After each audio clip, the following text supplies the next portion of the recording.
지나가면 잘 모릅니다. 아이들 얼굴도 잘 기억하지 못할 때도 있고 그냥 뭐 잘 하고 있겠지 생각을 합니다.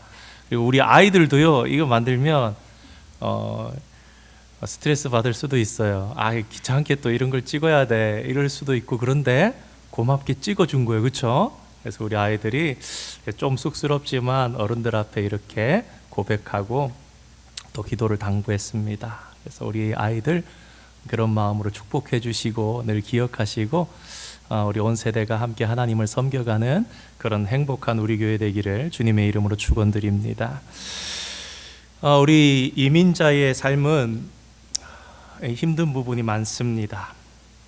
살아가면서 미국이라는 사회, 그리고 이 사회가 가지고 있는 문화 속에 전혀 다른 환경 속에 살다가 정착하면서 겪는 어려움이 많은데, 그래서 많은 순간에 뭐 이렇게 사는 건가 보다 살다가 돌이켜보면 나그네라는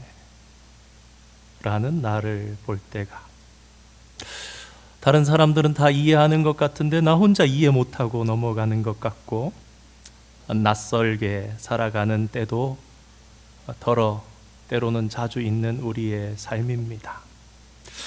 그래도 그 속에서 한 가지 바라는 것이 있다면, 그래도 이 미국이라는 선진국에서 내 아들, 내 딸들이 잘 크면 좋겠다, 건강하고 잘 자라서 잘 되면 좋겠다라는 바람이 가장 큰 바람 중에 하나일 것입니다. 그런데 자녀를 키우는 것이 마음대로 됩니까? 쉬운 일입니까?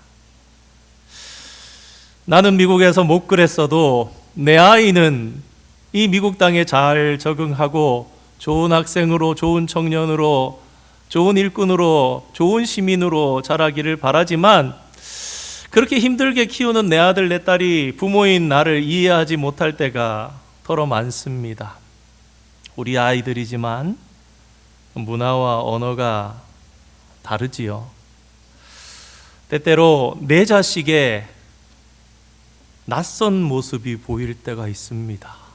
분명히 내 아들인데, 분명히 내 딸인데 어느 날 생각이라든가 표정 속에 이해되지 않는, 낯설다, 내 아들 맞나, 내 딸 맞나. 그리고 이민 1세대인 우리 부모들도 벗어나려고 해도 잘 벗어나지 못하는 내가 자란 환경, 문화가 있습니다. 그래서 자녀들을 기르면서 다 원할 수는 없지만 그래도 내가 배웠던 어느 정도의 예절, 최소한의 부모 공경, 존중 등을 자녀에게서 기대하지만 잘 되지 않을 때가 있습니다. 이민사회에서 살아가면서 먹고 사는 일을 해결하느라고, 자녀들 기르기 위해서 열심히 일하고 가정을 유지하기 위해서 꾸리면서 살다 보면 내 아들, 딸과 충분한 시간을 보내지 못할 때가 많고, 제대로 소통하거나 가르쳐야 할 것을 가르치지 못할 때가 있습니다. 그렇게 살다가 자녀가 사춘기를 맞이하게 되면은 부모도 자녀도 너무 힘이 들기도 합니다. 자녀는 내 부모가 어떻게 자라고 어떻게 일해왔는지 알지 못하고, 부모는 내 아이가 왜 이렇게 자라는지 잘 이해하지 못하는 일들이 우리 안에 있습니다. 여러분, 우리 자녀가 보는 이민 1세대인 나의 모습은 아이들에게 어떻게 느껴질지 한번 생각해 보셨습니까? 언제 우리 막내가 저한테 그러더라고요. 아빠 똑똑해? 그러면서 똑똑하면은 뭐 아빠가 대학원도 나왔다 그러지, 뭐 박사과정도 했다 그러지, 똑똑하면 이 문제 풀 수 있어? 이거 유치원 수준이면 다 풀 수 있는 문제라던데? 그러면서 퀴즈를 막 냅니다. 시원찮아 보였던 모양입니다. 갈수록 발음이 이상하다는 걸 알거든요. 나 스스로가 생각해도 부족함이 많은 것 같아서 미안할 때가 많습니다. 미국 문화, 미국 그런 할리데이들 좀 이해하고 가르쳐야 되는데 사느라 뭐 그거 공부할 시간이 있습니까? 그러다 보면은 내 가정에서 또 처음 이민 왔을 때 살 길이 막막해서 어린 자녀를 방에 집에 두고 문을 잠궈 놓고 그렇게 나가서 일하면서 살아야 했던 그런 시절의 미안함이, 아픔이 우리 속에 부끄럽고 미안함으로 자리 잡고 있는 그런 부모들도 있습니다. 그런데 혹시 그래서 꼭 해야 할 말, 꼭 가르쳐 주어야 할 것을 내 자녀에게 가르치지 못하고 있지는 않습니까? 위대한 다윗의 가정에서 반역이, 배신이 일어났습니다. 아들이었던 아도니아가 아버지 왕 다윗을 배신하고 자기가 왕이 되겠다고 선포하면서 일어난 것입니다. 이 아들의 편에 선 이스라엘의 유명 인사들이 허다했습니다. 이스라엘 최고의 장군이었던 요압이 그의 편에 있었습니다. 제사장인 아비아달도 이 아도니아의 편에 와 있었습니다. 아무리 위대했던 다윗이었지만 그는 늙었고 이제 그 아들은 젊고 힘이 있어 보였기 때문일 것입니다. 사실 오늘 본문의 아도니아의 반역은 오늘 하루에 준비된 것이 아니었습니다. 그는 오랫동안 이 일을 계획하고 차근차근 준비해 왔습니다. 포섭하며 사람들을 자기 편으로 끌어들였습니다. 6절 말씀에 보면 앞에 이렇게 나옵니다. 그는 압살롬 다음에 태어난 자요 용모가 심히 준수한 자라. 우리는 보통 이 말씀을 중심으로 해서 다윗의 아들이었던 아도니아가 어떤 인물이었는지 생각해 봅니다. 압살롬 다음째 가는데 참 잘생기고 참 모든 것이 준수하게 잘하는 모범생 같은 그런 아들이었구나. 그러나 성도 여러분, 이 6절의 앞선 말씀에 설명된 이 말씀에 우리가 집중하면 안 됩니다. 이 글의 원본인 히브리어 성경을 살펴보면요, 순서가 다르게 기록되어 있는 것을 알게 됩니다. 히브리어 성경은 이 단어로 시작합니다. 아니다, 아니었다라는 말로 시작합니다. 앞서서 몇 차례 말씀드렸던 것처럼 히브리어 성경은 제일 중요한 말, 가장 강조하고 싶은 단어를 제일 앞에 적습니다. 그 다음에 중요한 거 순서대로 적습니다. 다시 말해서 이 한글 성경에 있는 6절의 이 말씀은 앞쪽에 설명되어 있는 단어, 이 구절이 중요한 것이 아니라 뒤쪽에 있는 말씀, 다시 말해서 그의 아버지 다윗이 그를 섭섭하게 한 일이 한 번도 없었다는 점을 강조하는 것입니다. 그 중에서도 없었더라. 그런데 성도 여러분, 오늘 우리가 함께 보는 섭섭하게 하지 않았다, 이 섭섭하게 하다라는 이 번역된 히브리어를 우리가 잘 봐야 합니다. 왜냐하면 단순히 섭섭하게 하다라는 것이 아니라 훈련하다, 훈계하다, 훈육하다 라는 뜻이기 때문입니다. 그리고 한 번도 없었더라 라는 히브리어 안에는 그가 아주 어려서부터 라는 의미가 히브리어 속에 들어 있습니다. 그렇다면 이 말은 어떤 의미가 됩니다? 평생에 어려서부터 한 번도 없었더라. 그렇습니다, 성도 여러분. 즉, 이 6절의 말씀을 통해서 성경은요, 아도니아가 아버지로부터 평생에 어려서부터 단 한 번도 책망받거나 훈계받거나 훈련받거나 꾸짖음 받은 일이 없었다라는 것을 강조하고 있는 것입니다. 어쩌면 이 때문에 아도니아는 착각했을지도 모릅니다. 우리 아버지는 나를 굉장히 믿고 신뢰하나 보다. 우리 아버지는 나를 대단히 자랑스럽게 생각하나 보다. 아도니아는 일찌감치부터 자신의 형들이 암논도 죽고 압살롬도 죽고 그 앞에 그렇게 대단한 사람이 없으므로 자기가 왕이 될 그런 사람으로 생각하면서 오늘 성경을 읽었던 것처럼 자기 병거를 타고 다녔습니다. 그리고 그 주변의 군사들을 50명씩 거느리고 다니면서 벌써부터 자기가 왕이 될 것처럼, 아버지를 이어서 왕이 될 사람은 내가 분명해 라고 생각을 하면서 그렇게 행세하며 살았습니다. 그리고는 마침내 디데이를 정해놓고 자신의 추종자들을 모으고 소할렛 바위로 내려가서 잔치를 베풉니다. 선지자 나단과 솔로몬을 제외한 모든 왕자들과 신하들을 그리고 그 자리에 다 초청했습니다. 무슨 말입니까? 거기에서 나팔을 불며 자기의 대관식을 하는 겁니다. 아직 아버지 다윗이 죽지 않았는데도 말입니다.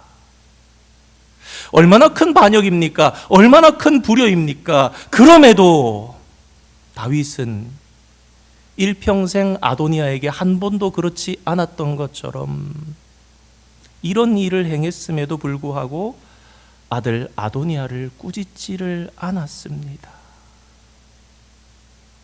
왜 다윗은 아도니아를 올바르게 교육하지 않았던 것일까요? 아니, 사실 다윗은 아도니아만이 아니라 모든 자녀들, 자신의 자녀들을 꾸짖거나 올바로 교육했던 적이 없었습니다. 여러분 한번 생각해 보시기 바랍니다. 오래전에 암논이라는 자신의 아들이 딸이었던 다말을 욕보였을 때도 다윗은 암논을 불러서 꾸짖지 않았습니다. 내 아들아, 네가 어떻게 이럴 수가 있느냐. 그뿐만이 아닙니다. 이 일 때문에 그의 다른 아들 압살롬이 형 암논을 죽이고 도망쳐서 2년 동안 떠나 있다가 돌아왔을 때에도 다윗은 압살롬을 불러서 타이르거나 책망하거나 훈육한 적이 없었습니다. 도리어 요압이 이 일을 가지고 아버지 이 다윗과 아들 압살롬을 만나게 하고 그 자리에서 얼굴이 땅에 닿도록 그렇게 절하자 그에게 가서 입을 맞췄습니다. 다른 훈육을 하지 않았습니다. 물론 다윗이 자기 자식들을 사랑하지 않았기 때문에 나 몰라라 했던 것은 아니었습니다. 다윗은 자식들을 우리처럼 무척 사랑했던 왕입니다. 여러분, 압살롬이 죽을 때를 한번 생각해 보시기 바랍니다. 그가 잡혀서 죽을까봐 나의 어린 아들, 나의 젊은 압살롬을 선대해 주라 그렇게 군사들에게 부탁했었습니다. 그런데 그 압살롬이 죽었을 때에 성문이 다락에 혼자 올라가서 통곡하면서 내 아들 압살롬아, 내 아들아, 내 아들아 압살롬아 그러면서 내가 대신 죽었으면 그렇게 울면서 엉엉 울면서 기도했던 다윗, 그처럼 자식을 사랑했던 다윗이었습니다. 그렇다면 다윗은 왜 그의 일생 동안 자녀들을 한 번도 꾸짖지 않고 가르치지 않았던 것일까요? 그의 마음 깊은 곳에 자리 잡고 있는 이 문제의 근본을 알려면 우리는 다시 아비삭의 이야기로 돌아가야 합니다. 우리 열왕기상 1장 4절 말씀, 오늘 본문 한 절 앞에 있는 말씀인데요, 함께 한번 읽어보겠습니다. 읽겠습니다. 시작.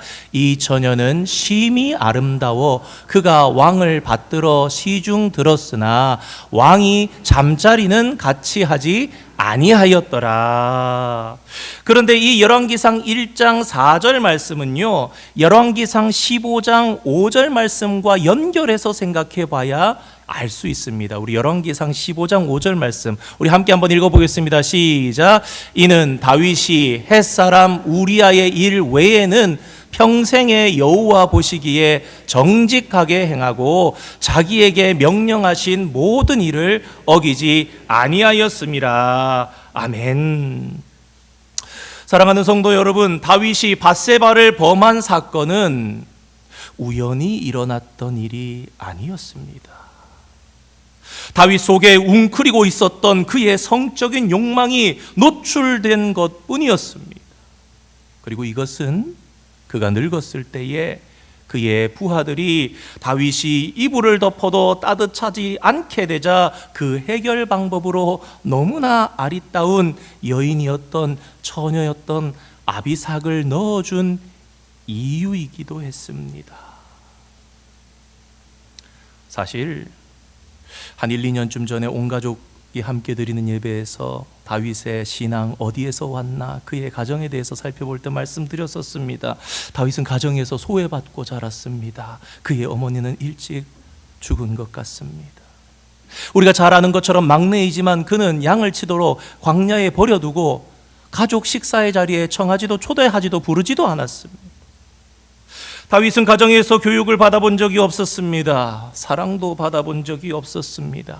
늘 혼자 광야에서 어머니의 찬송, 어머니의 기도, 어머니의 신앙을 생각하며 하나님 앞에 배워갔던 외로운 소년이었습니다. 그래서 성경 심리학자들은 다윗의 인생을 이렇게 해석합니다. 그의 외로움과 사랑의 결핍이 곧 이성에 대한 갈증으로 변해 있었다. 다시 말해서 가정에서 온전한 사랑을 받지 못했던 다윗은 이성에 대한 갈증으로 약점이 있었고 그 욕망이 밧세바 사건으로 표출되었을 것이라는 것입니다. 그런 다윗은 그 일이 항상 자녀들에게 부끄러웠어요. 하나님 앞에 부끄러웠고 자녀들을 가르칠 용기가 나지 않고 죄책감에 시달렸던 것입니다.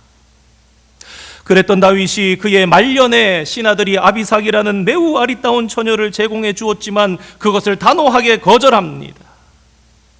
우리가 새벽에 열왕기상하 마치면서 아마 기억이 나실 것입니다. 다윗이 이 아비삭을 단호하게 거절했다는 사실은 그의 말년에 마침내 그의 성적인 모든 욕망의 근본을 끊어냈다, 잘라내었다, 하나님 앞에서 결단하였다라는 것을 보여주는 것입니다. 여러분 한번 생각해 보시기 바랍니다. 이 문제로 다윗이 얼마나 오랫동안 괴로워하고 이것을 잘라내기 위해서 얼마나 고군분투하였겠습니까? 마침내 다윗은 그 욕망 덩어리를 잘라냈고 하나님 앞에 온전해졌습니다. 그러나 오늘 주제는 이것입니다. 그러는 사이에 다윗이 그 욕망을 잘라내고 그 죄책감을 해결하는 사이에 자신의 죄를 부끄러워하며 자신의 자녀들을 가르치지 못하는 사이에 잘못된 일을 해도 잘못했다 꾸짖지 못한 그 일로 인해 그의 자녀들은 안타깝게도 많이 망가져 버렸습니다. 자녀들은 꼭 닮지 말았으면 싶은 부모의 모습을 그대로 닮아갈 때가 많다고 합니다. 어느 집사님이 목사님께 이런 고백을 했다고 합니다. 목사님, 제 삶이 떳떳하지 못해서 가정 예배를 드릴 수가 없습니다. 자녀들이 내 모습을 속속들이 알고 있는데 어떻게 예배를 드릴 수 있겠냐는 말입니다. 아마 다윗의 마음도 이와 비슷하지 않았을까 생각해 봅니다. 자식들을 사랑하여 올바르게 꾸짖고 훈련시키고도 싶지만 그럴 수 없는 자신이 얼마나 밉고 또한 비참했겠습니까? 문제는 그의 죄책감, 그의 자격지심이었습니다. 그런데 성도 여러분, 이런 다윗의 모습이 혹시 오늘 부모된 우리 속에는 없습니까? 자녀들에게 미안하고 부끄러우니까 얼굴을 대고 대화를 차마 나누기는 쑥스럽고 그러니 다른 것으로 때우려고 할 때는 없습니까? 맛있는 것 사주는 것으로 사랑을 표현하는 것, 가르치는 것을 대신하지는 않았습니까? 그런데 우리가 잊지 말아야 할 것이 있습니다.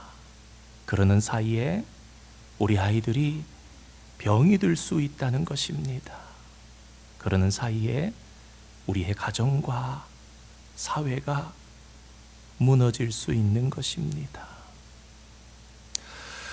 정신건강의학과 전문의의 말에 따르면 오늘날 어린이 4명 중에 1명은 25%입니다. 어린 시절에 정신질환을 앓는다고 합니다.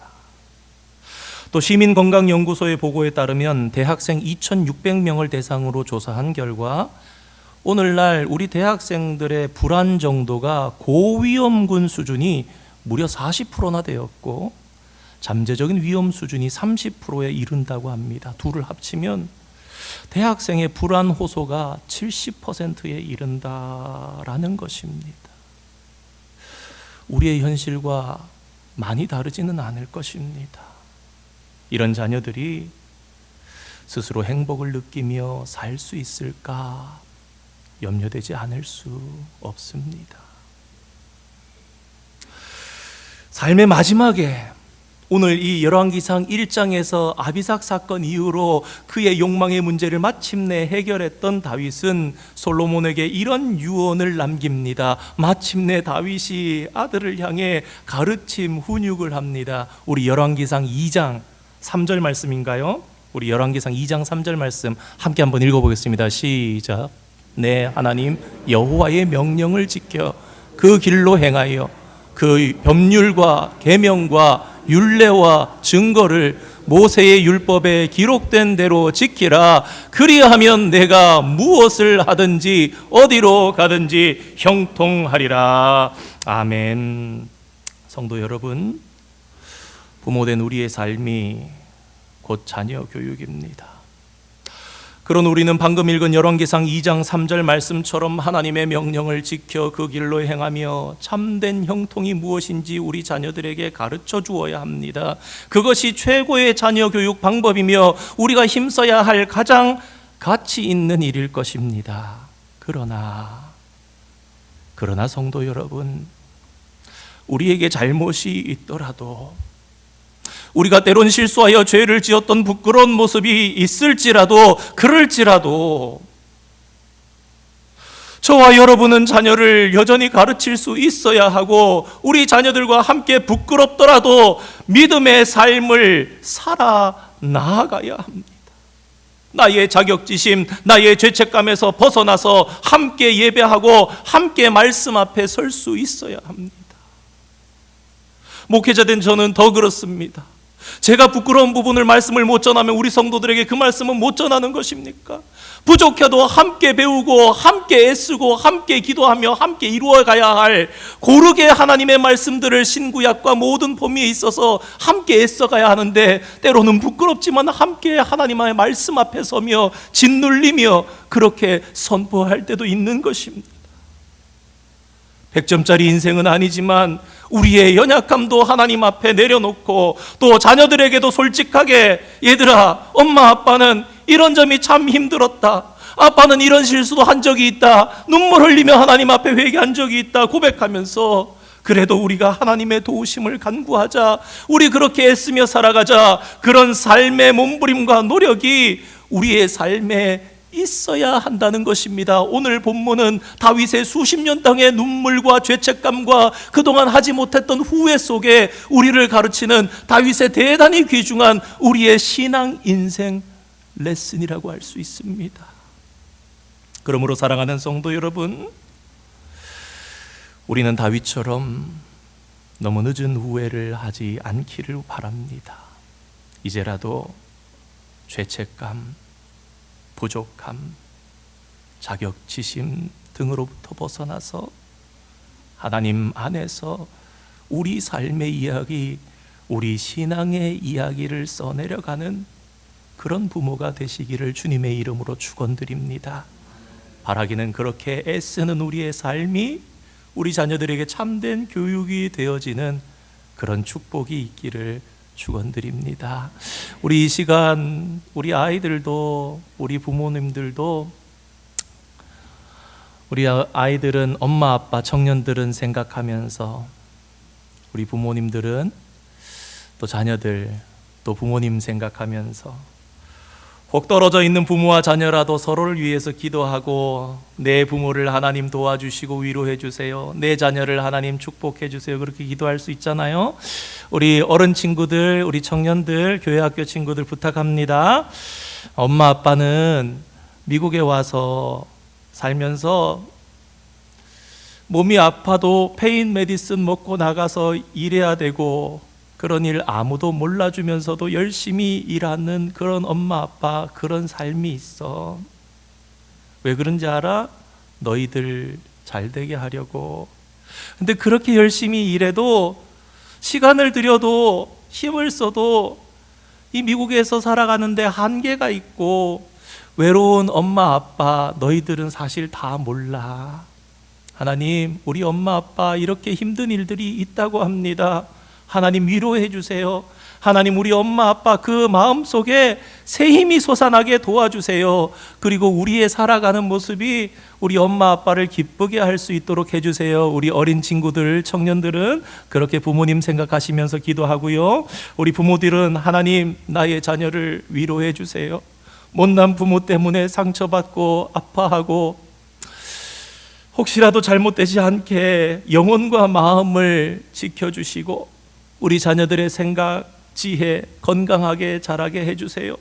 우리는 부족하지만 하나님께서 우리 아들, 딸의 참 부모가 되어주셔서 예수님처럼 키와 지혜가 자라가게 하여 주시고 성령 충만한 우리 자녀들 되게 해달라고, 우리 그런 마음으로 뜨겁게 한 2분간만 우리 부모님을 위해서, 자녀들을 위해서, 우리 멀리 떨어져 있는 고국에 있는 부모님과 고국에 있는 우리 자녀들 위해서 같이 기도하겠습니다.